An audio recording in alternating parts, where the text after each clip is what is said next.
नमस्ते। भारत की जनगणना 2027 जैसा कि हम सब जानते हैं एक बहुत ही बड़ा और जरूरी काम है। तो इस बड़े काम को थोड़ा आसान बनाने के लिए जो house listing operations mobile app है उसकी इस छोटी सी गाइड में आपका बहुत बहुत स्वागत है।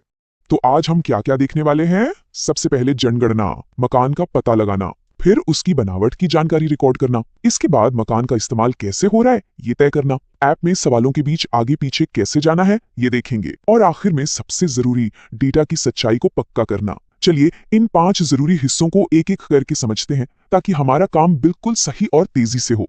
तो शुरुआत करते हैं सबसे पहले और सबसे जरूरी कदम से, जनगणना, मकान का पता लगाना। देखिए किसी भी काम की शुरुआत अगर सही हो तो आधा काम तो वहीं हो जाता है। तो चलिए देखते हैं। अच्छा, तो जैसे ही आप ऐप खोलेंगे सबसे पहले स्क्रीन यही दिखेगी। इसमें आपको पहले से ही कुछ लोकेशन की जानकारी भरी हुई मिलेगी। आपका काम बस इतना है कि जो हाउस लिस्टिंग ब्लॉक आपने चुना है उससे इस जानकारी को अच्छे से मिला लें और कंफर्म कर दें। अब देखिए यहाँ 3 चीजें हैं। पहला है लाइन नंबर, यानी कि सवाल नंबर 1, ये तो ऐप अपने आप बना देगा। दूसरा बिल्डिंग नंबर, सवाल नंबर 2, ये आपको बिल्डिंग पर जो लिखा है वही डालना है। और तीसरा है जनगणना मकान नंबर, सवाल नंबर 3, जो आपको घर के दरवाजे पे मिलेगा। अब सबसे जरूरी बात जो ध्यान रखनी है वो ये है कि ऐप में डाले गए नंबर और बिल्डिंग पर लिखे नंबर, साथ ही लेआउट मैप के नंबर बिल्कुल एक जैसे होने चाहिए। कोई गलती नहीं होनी चाहिए यहाँ। चलिए अब आगे बढ़ते हैं और बात करते हैं घर की बनावट की जानकारी रिकॉर्ड करने की, यानी सवाल नंबर 4, 5 और 6। इसमें हम ये पता करेंगे कि घर की दीवारें, छत, ये सब आखिर बना किस चीज से है। अब सवाल नंबर 5 को देखिए। इसमें आपको दीवार की मुख्य सामग्री, मतलब दीवार किस चीज से बनी है, ये चुनना है। हाँ, कई बार ऐसा होता है कि प्लास्टर या पेंट की वजह से पता नहीं चलता, तो ऐसे में घबराना नहीं है, सीधे घर में जो मौजूद है उनसे पूछ लेना है। और बिल्कुल सवाल 5 की ही तरह सवाल नंबर 6 में हमें घर की छत के बारे में जानकारी देनी है, यानी छत को बनाने में मुख्य तौर पर किस चीज का इस्तेमाल हुआ है वो हमें यहाँ सेलेक्ट करना है। अच्छा, यहाँ एक बहुत जरूरी बात समझनी है। देखिए आपको 2 तरह की टाइलें दिख रही हैं। एक है हाथ से बनी हुई जो शायद उतनी एक जैसी न दिखें, और दूसरी है मशीन से बनी टाइलें जो बिल्कुल एक जैसी होती हैं। तो आपको ये फर्क ठीक से पहचानना है और सही ऑप्शन चुनना है। अब हम आ गए हैं एक बहुत ही जरूरी सवाल पर, घर का इस्तेमाल तय करना, यानी सवाल नंबर 7। ये सवाल इतना खास क्यों है? क्योंकि आपका जवाब ही तय करेगा कि आपको आगे कौन कौन से सवाल भरने हैं। तो सवाल 7 में आपको ये पता करना है कि जनगणना वाले घर का मुख्य इस्तेमाल क्या हो रहा है। और जैसा मैंने कहा, आपका जवाब बहुत मायने रखता है। आपके जवाब के आधार पर ही ऐप तय करेगा कि अगला सवाल क्या दिखाना है। इसी को हम ऐप का ब्रांचिंग लॉजिक कहते हैं, मतलब एक जवाब से अलग अलग रास्ते खुलते हैं। यहाँ एक और छोटा सा लेकिन जरूरी फर्क समझना होगा।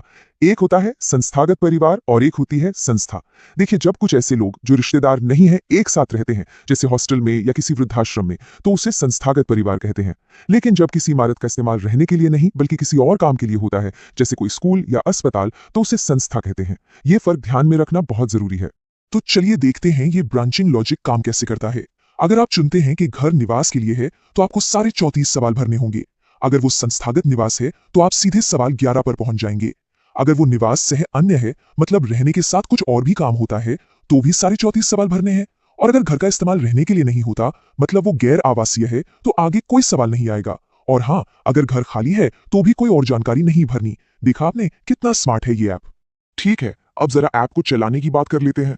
सवालों के बीच आगे पीछे जाने के लिए जो बटन है उन्हें फटाफट समझ लेते हैं। आप जब भी कोई जानकारी भर रहे होंगे तो स्क्रीन पर नीचे की तरफ आपको ये 3 बटन हमेशा दिखेंगे, PREV, जंप और नेक्स्ट। ये आपको सवालों के बीच आसानी से घूमने में मदद करेंगे। इनका काम बहुत सीधा सा है। प्रीवियस दबाने से आप ठीक पिछले सवाल पर चले जाएंगे, नेक्स्ट दबाने से आप अगले सवाल पर, और जंप बटन से आप किसी भी सवाल पर सीधे जा सकते हैं, लाइन से जाने की जरूरत नहीं।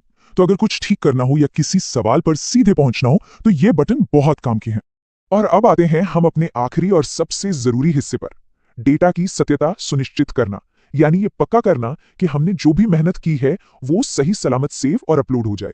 तो जब आप एक हाउस लिस्टिंग ब्लॉक का सारा काम पूरा कर लेंगे तो आखिर में आपको ये सेव और सिंक वाली स्क्रीन दिखेगी।